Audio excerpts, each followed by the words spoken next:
vọng cả sao chim cái gì mà mong mỏi em lòng sẽ mong em nào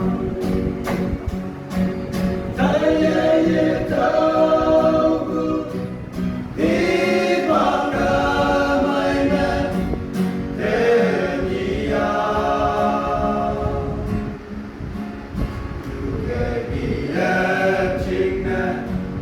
ở tình và lắm hậu lắm hậu về nhau theo là cái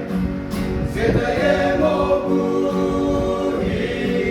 bắp cho mẹ